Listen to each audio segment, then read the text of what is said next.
Hear me, my son. I alone will tell you the truth. If Toronaga claimed you as an ally, you'll never leave Japan alive. One of the best written historical fictional characters is Lord Yoshii Toranaga from the series Shogun. The character is fictional, but he is based on the real-life originator of the Tokugawa shogunate, Tokugawa Ieyasu. But just in case you missed the point completely after watching the show, Toronaga is the antagonist of the series. He is a regent lord that is scheming against the other regions from his seat of power in the land of Edo. His reason for doing this is to bring about the return of the title of Shogun, which had been abolished. Now, the term Shogun was a title given to the commander-in-chief of the military in Japan. However, since such a person would be in command of the army, making him effectively a warlord, they also would be in charge of the country. But it's his reason for seeking that title which is most important here. Just before the events of the series, the Taiko, who was the current ruler of the country, dies, leaving his young son as the possible future ruler. He had wanted to appoint Toronaga as the sole regent lord, but Toronaga understands that power that is handed down to you is weaker in comparison to power that is built from the ground up. Toronaga, using the excuse that the Taiko's men will be jealous, turns him down.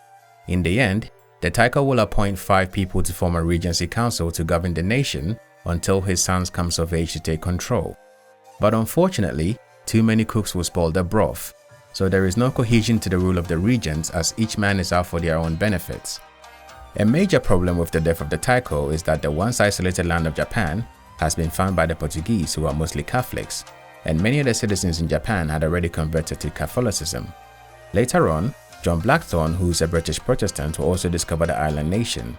As there is a war between Portugal and Britain based on religious ideology, embers of a conflict begins to erupt. Toronaga understands that without the return of the rule of the shogunate, the warring periods will return. This also means that the Portuguese Jesuits who are already in the country will have more influence in the land as they benefit from said conflict. It's in the nature of people to seek religion when facing death and despair, and as the nation is already under samurai honor customs which is closely linked to death, war will inevitably cause more people to convert to Christianity. In the end, his nation will be taken over and turned into a resource point for the British Navy or a vassal to the Catholic Church. Whoever wins, Japan will lose. And that is the fate that he is working to avert. But like anyone who sets out to accomplish anything, there are oppositions. People who are benefiting from the current system, others who may not like him due to his background and what he represents, and a daughter turned mother who holds a grudge against his methods which cause personal pain but prevents wars. The lesson which is most vital to understanding Toronaga and how he schemes and wins is this: tell your dreams to ghosts. Now let me show you how he uses that.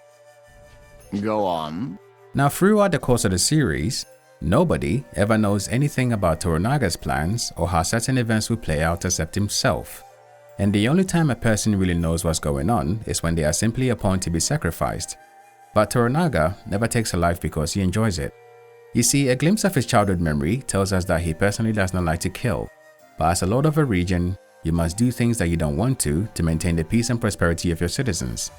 In that aspect, he knowingly does evil to attain the greatest good, because every life that Toronaga takes also tends to prevent many other countless deaths. At every given point in time, Toronaga knows what most people don't. He has the right spies in every place, giving him the information that will either break his enemies or possibly harm him. He is the first lord to learn about the arrival of John Blackthorne, and given the Portuguese reaction to him, he understood that the circumstances of trading with the West were about to change. He is also very aware that when Blackthorne was first invited to the castle to meet him, that the information that they were receiving from him were mostly lies.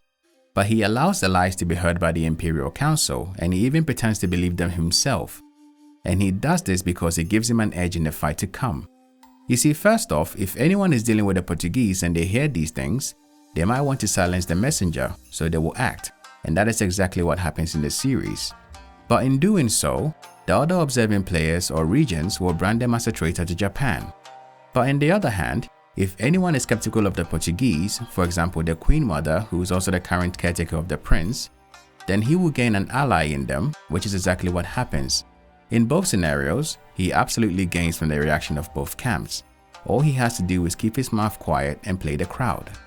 Furthermore, Toronaga understands how his enemies will come for him, and he actively baits them to do so by using that very greed to his benefits. In the series, the village lord Kashigi Yabushige is a person with great ambition and desires. Although he is supposed to be loyal to Toronaga, he is actively betraying him to the Regent Council member Ishido Kazunari. You see, Ishido is the leader of the Regent Council, but Ishido was born a peasant, while Toronaga was born a privileged samurai. So deep down, Ishido knows that the only reason why Toronaga is not in charge of the council is the fact that he is scheming for better things ahead, and he would do anything to retain his power in that council. Toronaga is deeply aware of all of this, yet he keeps feeding Yabushige bad information and pushes him to act in a certain way.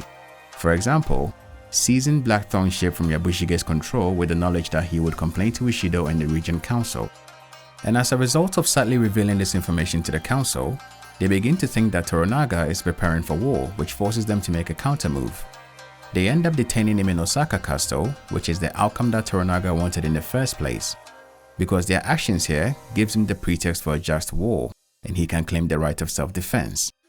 Finally, when he resigns from the Regent Council after escaping Osaka, he sends his brother Nabutatsu a letter to join forces, but he already knew that his brother wanted what he had, so in all likelihood, he would betray him to the council.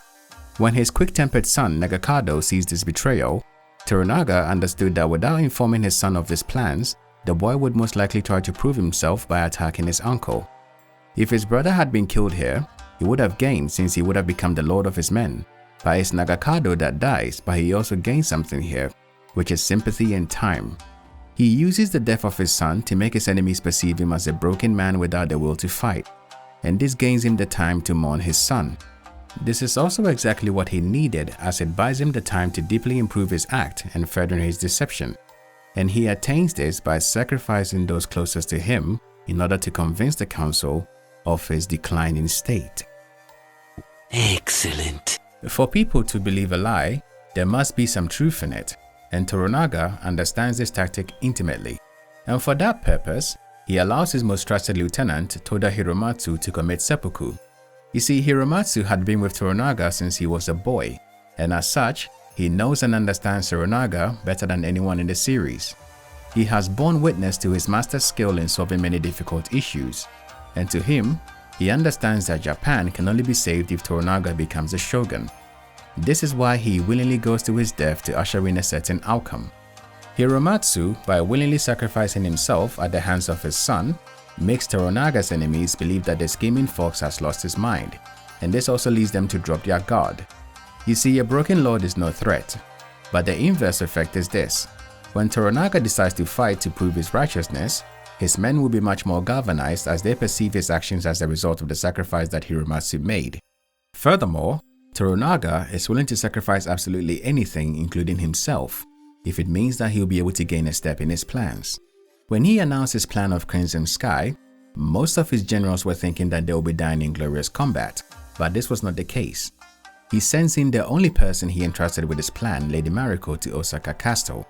Mariko already saw death as a means of clearing her father's disgrace, and Toronaga gives her the means to make her death count.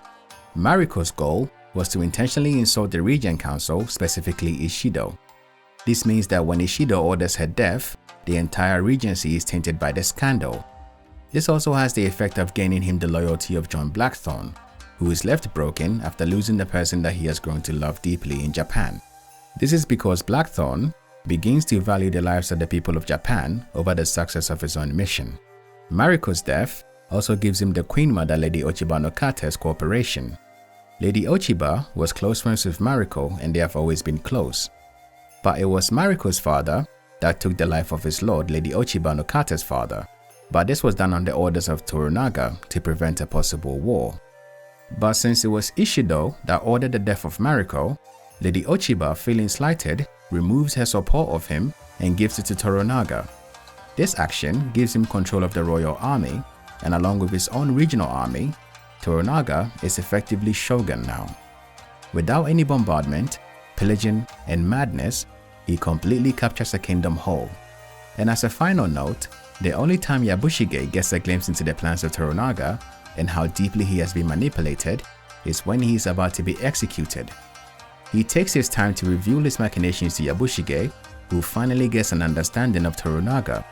Yabushige cannot help but laugh because dead men tell no tales, and his fate is already sealed. So you see, tell your dreams to ghosts because only the dead are clean. Till next time, friends.